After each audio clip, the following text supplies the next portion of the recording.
Quand on apprend le français, on pense souvent qu'on doit parler un français parfait, comme celui des natifs, très éloquent, sans erreur. Or, la réalité est très différente. Même les Français natifs font des erreurs. Et c'est tellement courant qu'on les entend presque tous les jours. Dans cette vidéo, je te propose de parler des 5 erreurs les plus courantes que les Français natifs font. Comme ça, tu vas peut-être moins culpabiliser la prochaine fois que tu hésiteras à l'oral.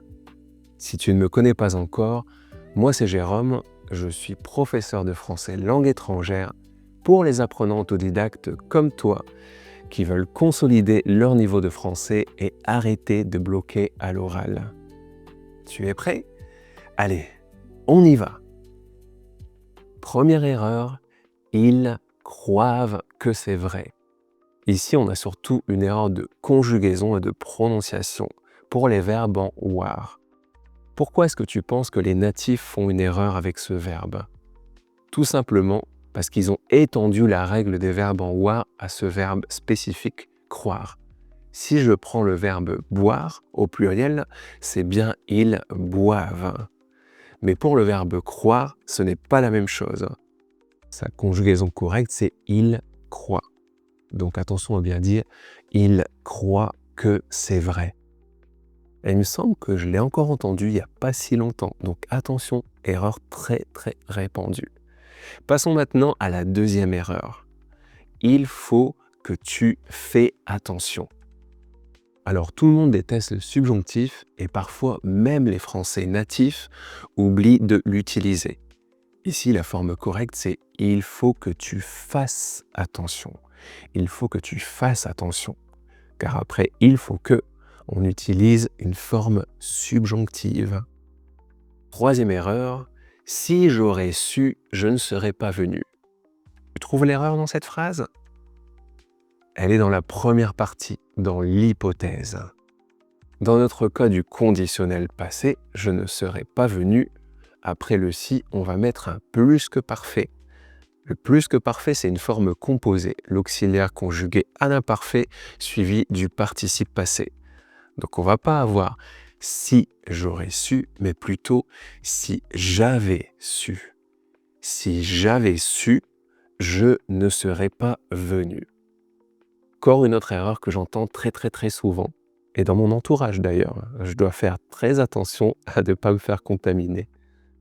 Quatrième erreur, après qu'il soit parti, on a fermé la porte. Ici, on n'utilise pas de subjonctif. On va utiliser le subjonctif avant que, car il y a un doute. On ne sait pas si l'action va se réaliser ou pas. Mais après que, on sait que l'action s'est réalisée. Donc, on va utiliser une forme indicative. Ici, le passé composé. Après qu'il est parti, on a fermé la porte. Après qu'il est, le verbe être au présent de l'indicatif. Après qu'il est parti, on a fermé la porte. Enfin, la dernière erreur, celle que j'entends même à la télévision pour te dire « au jour d'aujourd'hui », qui serait un équivalent de « nowadays ». Alors, pourquoi c'est une erreur? Ici, c'est une erreur parce qu'on a « au jour »,« d'aujourd'hui ». 3 fois le mot « jour ». Parce que oui, lui, c'est « jour » en ancien français. Donc aujourd'hui, on a déjà 2 fois le mot « jour ». Ainsi, si tu mets « au jour d'aujourd'hui », tu retrouves 3 fois le mot « jour ». C'est ce qu'on appelle en français un pléonasme, une surrépétition des choses, totalement inutile ici.